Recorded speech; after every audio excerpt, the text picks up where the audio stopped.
I grew up in a small town. Not too much happens around here.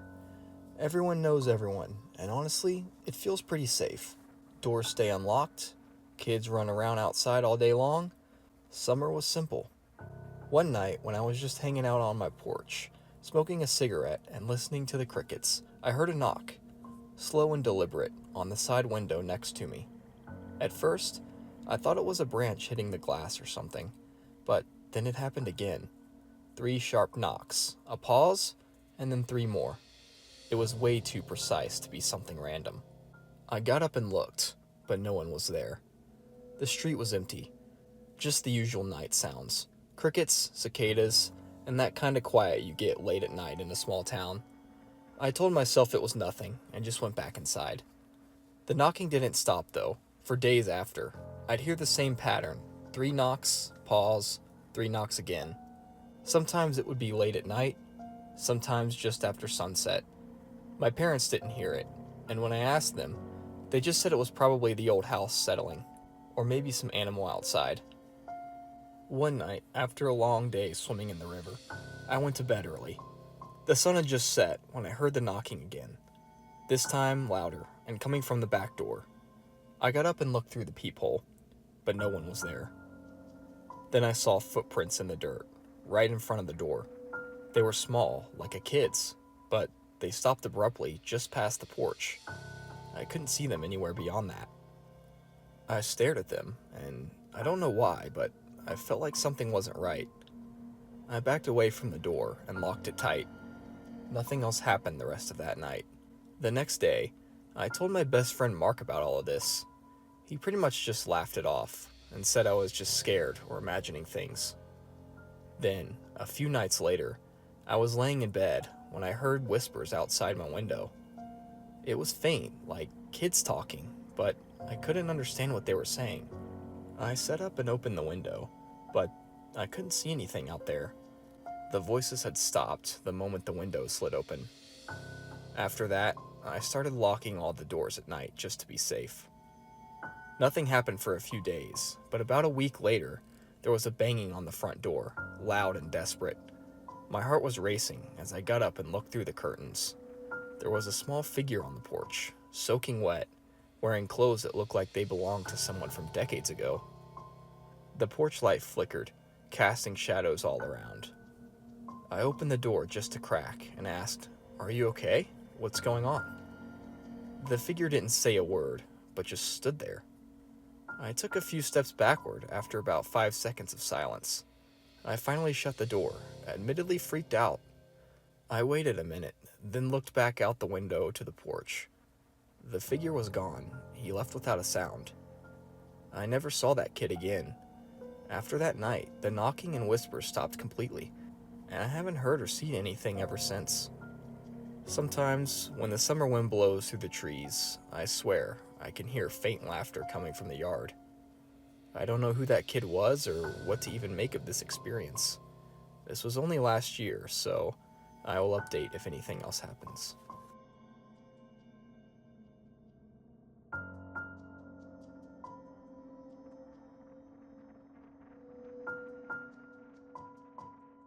About 7 years ago, the summer after I graduated high school, my family rented a lake house in northern Minnesota for a week-long vacation. It was kind of a last family trip before I went off to college. The place was quiet and secluded, right on the edge of the woods, with its own little dock and a beat-up fishing boat. It didn't have Wi-Fi or TV, just a radio, board games, and an old bookshelf. At first, it was nice to unplug for a while, peaceful even. On the second night there, my brother and I were out by our fire pit, roasting marshmallows. It was around 11 p.m., and our parents had already gone to bed. We were talking about dumb stuff: college, music, some girl he liked, when out of nowhere, a splash. Not just any splash, a heavy one, like someone jumped in or a huge rock was thrown into the water. We both turned toward the lake, but it was too dark to see anything just past the firelight. At first, we thought maybe it could have been an animal, possibly a deer or something, but there weren't any sounds afterward. No footsteps, no movement in the water that we could see, just the surrounding sounds of nature. We decided to walk down to the dock and check it out. I had a flashlight, and I scanned the water and the trees nearby, but we couldn't see anything. The water was completely still by this point. We were about to head back when my brother pointed at something. Floating at the edge of the lake, maybe 10 feet from the dock, was a white t-shirt, just slowly drifting in the water. It looked like it had been torn or stretched out. The collar was ripped, and one of the sleeves was missing. We stood there for a long minute, both of us just kind of staring at it. I pointed the flashlight around to the tree line again to scan for anyone, but I still couldn't see anything. Then my brother said, "Let's go inside," and I agreed. The next morning, we told our parents. They didn't think too much of it. There were other houses on the lake, so it could be possible someone had lost a shirt or something, and it could have just drifted over, but that didn't explain the loud noise we heard. That day, my brother and I noticed something else. Near the tree line, there were footprints in the soft dirt, bare feet, adult-sized. They led from the woods to the edge of the water and then just stopped. We even showed our dad, and I could tell now that he was growing a bit concerned. We stopped going out at night after that. The fourth night, I woke up to a sound, a low tapping-like sound, like someone had been drumming their fingers on glass. I sat up in bed and listened. It sounded like it was coming from a downstairs window, or possibly the sliding back door. I got up slowly and pulled back the curtain. I couldn't see anything, just blackness outside. I looked out toward the tree line by the edge of the lake. I swear, I could just barely see someone as they ran into the forest. I turned on the light and woke my brother up. He believed me, and we even checked outside with our dad. But again, even with the flashlights, it was just too dark to see too far into the woods. Our parents believed us now, and we agreed to leave a day early and packed up the next morning. That last night, I didn't sleep too much. I'm 99% sure what I saw was a person sprinting into the woods. My brother and I camped out in the living room with the lights on. Every little noise set me off, although I can't confirm if anything else happened the rest of the night. We left at sunrise. No breakfast, no final walk down to the dock. We just got in the car and left. A couple weeks later, my brother looked up the property online. He found an old forum post from someone who had stayed there years earlier. The post said they'd also seen someone or something in the lake.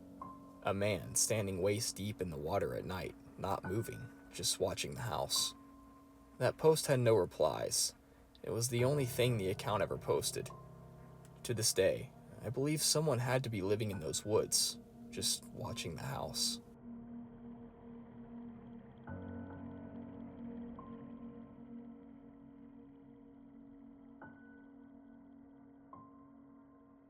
I grew up in the rural part of Tennessee, where long summer nights were usually filled with bonfires, bugs, and dirt roads that led nowhere. Also with the occasional drunken trips to various spots around town. This happened back in 2013, when I was 18 and spending one last summer at home before heading off to college. There's this road we used to drive out to called Wolf Hollow Road.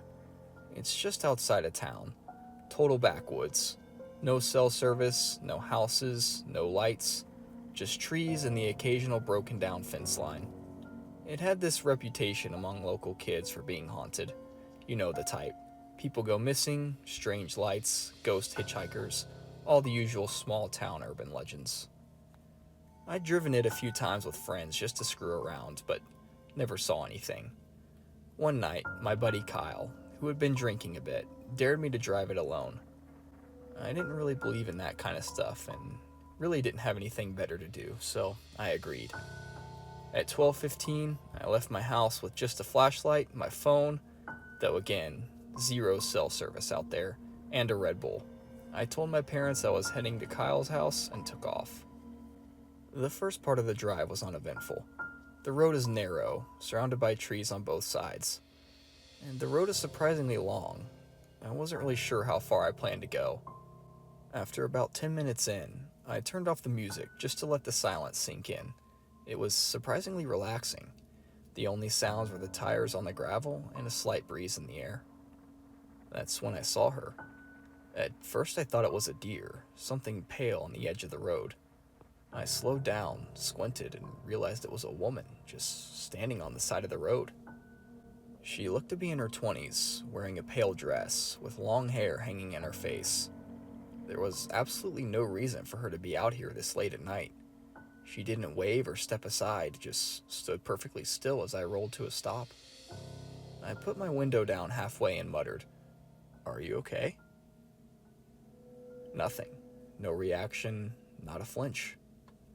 I asked again a little louder. Still nothing. I started to feel that pressure in your chest when your body knows something's off before your mind catches up.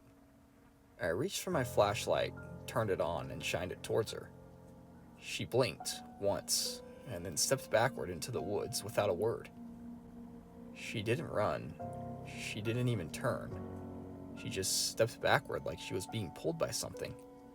It's kind of hard to explain, but it was an odd sight to say the least. I sat there frozen for a second, light still aimed at the trees, wondering what had just happened. I should have turned around right then, but part of me felt like if I did, I'd regret it, so I just kept on driving. I knew the road eventually ended and led back to a more main road that I could take back to my house. A couple minutes later, I saw something in the middle of the road up ahead.